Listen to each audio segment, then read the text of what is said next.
crianças, tudo bem? Sejam bem-vindos ao Miados Históricos, o canal que apresenta a história em pequenos e deliciosos sachês. Eu sou Nicolás e nós vamos começar a falar da Segunda Grande Guerra ou Segunda Guerra Mundial, evento que vai marcar completamente os rumos do que vai ser a segunda metade do século XX. Bora lá ver?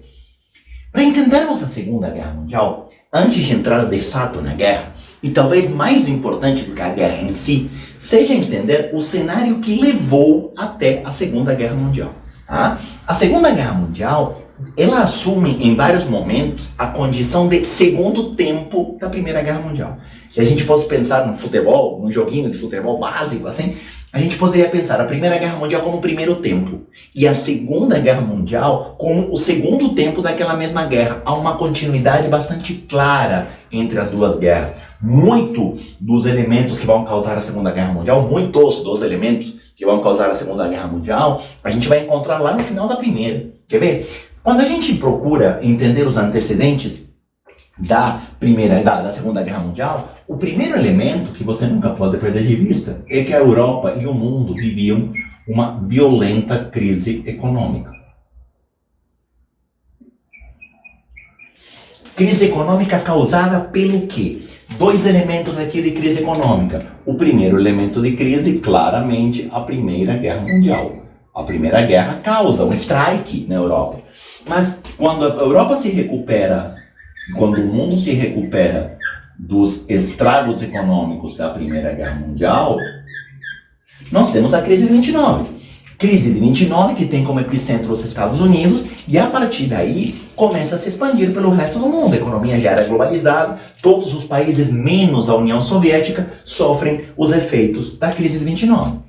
Tá? Então, a situação econômica era uma situação bastante complicada. E a gente sabe que, apesar da guerra causar destruição, apesar da guerra ser um elemento de crise econômica, a guerra tem um elemento positivo, porque a guerra vai desenvolver a indústria bélica. E isso é um motor para a economia. Tá? Então, primeiro elemento. Segundo elemento, o mundo vivia uma grande instabilidade política.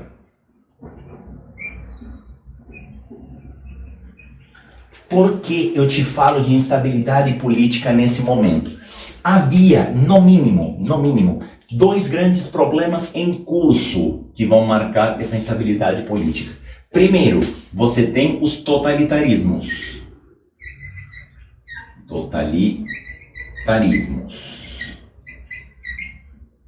Hitler e Mussolini, que claramente já tinham feito declarações formais de que atacariam territórios que não eram deles. Tá? E de quebra, nós temos, e a gente viu isso no vídeo anterior, o ensaio geral da Segunda Guerra, que é a Guerra Civil na Espanha.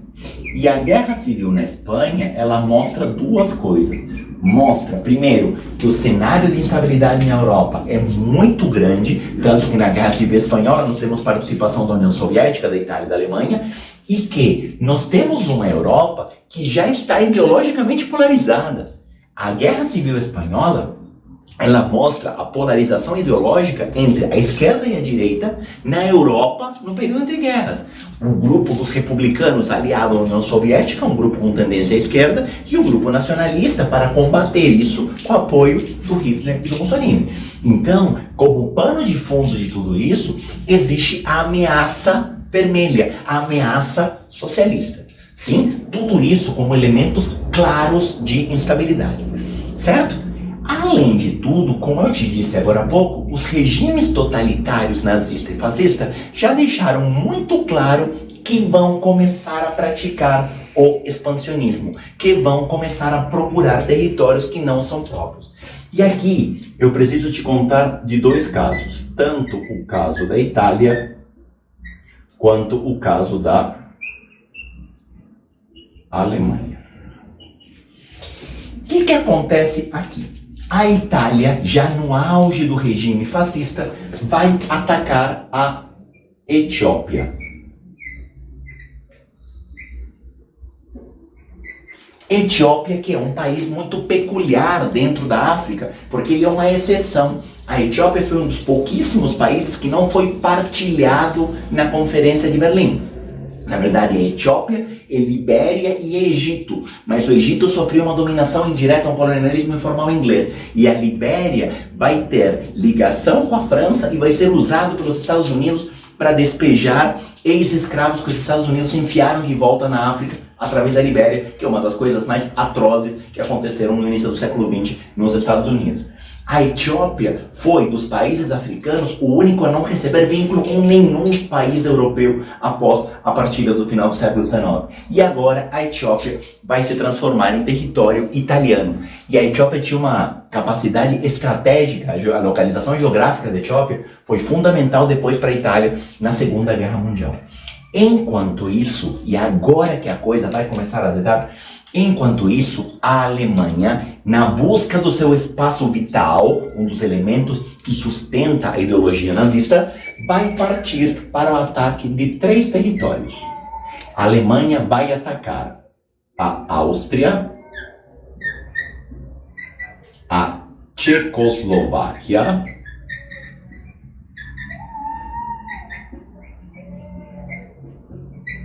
e a Polônia. E com a Polônia tem um detalhe muito interessante.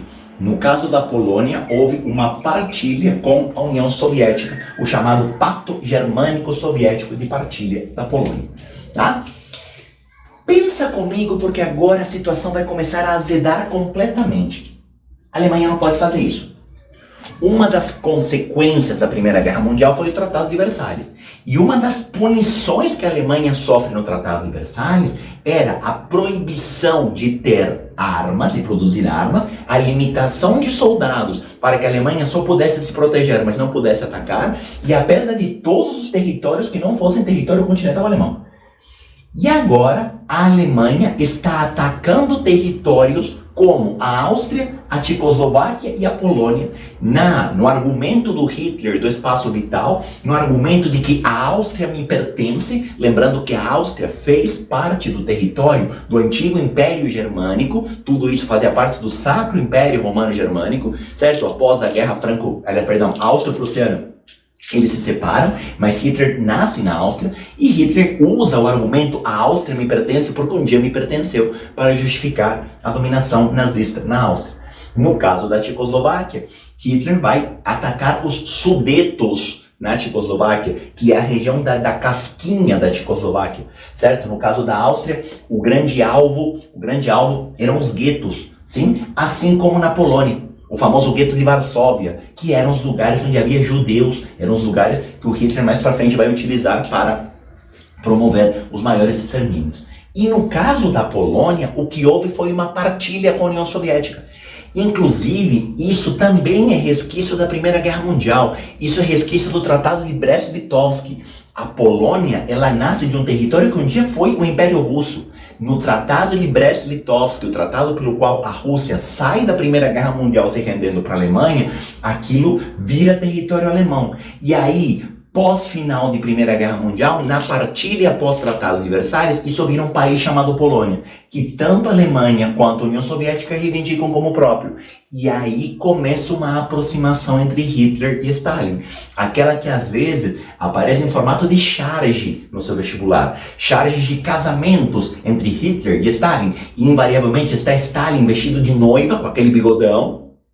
Hitler vestido de noivo, em vez de um buquê de flor tem uma arma e costuma estar escrito coisa do tipo até que a Polônia nos separe. Por quê? Porque rolou uma paquerinha entre Hitler e Stalin, o bigodão e o bigodinho, ou melhor, o bigodinho Hitler e o bigodão Stalin. Rolou um pacto do bigode aí, certo? A questão é, a Alemanha está fazendo tudo que não pode. A Alemanha está produzindo armas, a Alemanha está tendo um exército capaz de atacar territórios que não eram próprios, e a Alemanha está se expandindo. Cadê a Liga das Nações? Cadê a Liga das Nações que deveria zelar pela paz mundial? Cadê a Liga das Nações para falar para Hitler? Parou, hein? Você não pode fazer isso. Então, a Liga das Nações vai adotar uma política, presta atenção no que eu vou te dizer aqui. A Liga das Nações vai adotar uma política chamada Política do apaziguamento. O que é essa política do apaziguamento que a Liga das Nações vai tomar em relação à Alemanha? A política do apaziguamento acaba sendo uma espécie de fingir demência da Liga das Nações. A Liga das Nações começa a negociar com Hitler, sabendo que Hitler vai descumprir o Tratado de Versalhes, porque isso foi bandeira do nazismo, certo? A Liga das Nações começa a negociar com Hitler. Hitler, tá bom, mas só a Áustria. E Hitler vai lá e invade a Áustria. Uma vez que domina a Áustria, Hitler olha para a Tchecoslováquia. E a Liga das Nações vai dizer, mas só a pontinha. E vai Hitler e invade a pontinha, depois vai todo o resto. Aí vem a Polônia, não, mas metade, tá bom, metadinha, hein, só metadinha. Vai Hitler e invade metade. Por que a Liga das Nações está fazendo isso? E aí tem dois elementos. O primeiro desse apaziguamento é o fato de tentar dar a Hitler alguns territórios como forma de que ele não tente ir atrás de outros. Mas só isso é muito vago e só isso é muito pobre para você entender por que a Liga das Nações está fazendo tamanha barbaridade. Porque é óbvio que confiar em Hitler não é alguma coisa muito prudente. É óbvio que você dizer para Hitler só até aqui, ele vai continuar avançando. Por que a Liga das Nações não simplesmente mandou Hitler parar? E aí eu precisaria que você olhasse no mapa. Olha esse mapa. Olha onde estão esses países. Olha como esses países estão para lá da Alemanha. Por que eu estou te dizendo para lá da Alemanha? Porque para lá da Alemanha tem uma tal de União Soviética. E esses territórios dominados por Hitler, querendo ou não, eram uma excelente barreira para a Europa. Barreira do que, prof? Da ameaça vermelha. Hitler dominando Áustria, Tchecoslováquia e Polônia estabeleceria um cordão sanitário. Prof, mas cordão sanitário para impedir uma doença. Que doença, prof? A doença vermelha. O mal comunista. A grande ameaça da época. Deixar Hitler atacar territórios que estivessem ao leste da Alemanha era uma garantia de que naqueles territórios não haveria avanço soviético, inclusive partilhando a Polônia pela metade. Perceba como a Liga das Nações está convenientemente deixando a Alemanha anexar territórios indevidos. E é por isso que a Alemanha consegue dominar esses territórios sem a menor resistência da Liga das Nações. A Liga das Nações está deixando a Alemanha ir para o lado que é interessante para ela, em nome da paz, mas acima de tudo, em nome do controle da ameaça socialista. O problema foi que, em 1939, a relação azedou de vez. Sabe por quê? Porque Hitler quebrou o Pacto Germânico-Soviético. Sim, nessa quebra do Pacto Germânico-Soviético, houve a invasão alemã na Polônia soviética. Por que eu estou utilizando de Polônia soviética? Porque a Polônia foi dividida pela metade. Quando a Alemanha ataca a parte soviética da Polônia, formalmente nós temos o início da Segunda Guerra Mundial. Aqui sim, de fato, começa a guerra. E a guerra, ela tem mais uma vez dois lados muito claramente estabelecidos, com alianças que muito tinham a ver com ideologias políticas em comum. Quem está desse lado? A Alemanha, Japão e Itália. o eixo do mal, ou como alguns falam, o eixo Roberto. Roberto, prof. Roma, Berlim, Tóquio. Roberto. Certo? Alguns chamam meio de brincadeira de eixo Roberto. Roma, capital da Itália, Berlim da Alemanha, Tóquio, capital do Japão. Roberto formam os países do eixo. Certo? O que tem em comum? Nazismo, fascismo, Hiroitismo. Não, isso não existe, acabei de inventar. Mas o Japão tem um imperador chamado Hirohito, que tem umas tendências, assim, digamos, bastante autoritárias, certo? E do outro lado, quem está no bloco dos aliados? A Liga da Justiça. Quem é a Liga da Justiça? Olha aqui, parada aqui. Inglaterra, França, União Soviética e Estados Unidos. Embora os Estados Unidos e o Japão não entram de cara na guerra. Eu até poderia deixar marcado assim, ó, o Japão, vou deixar entre parênteses rosa, e os Estados Unidos também, porque esses países vão entrar um pouquinho depois na guerra.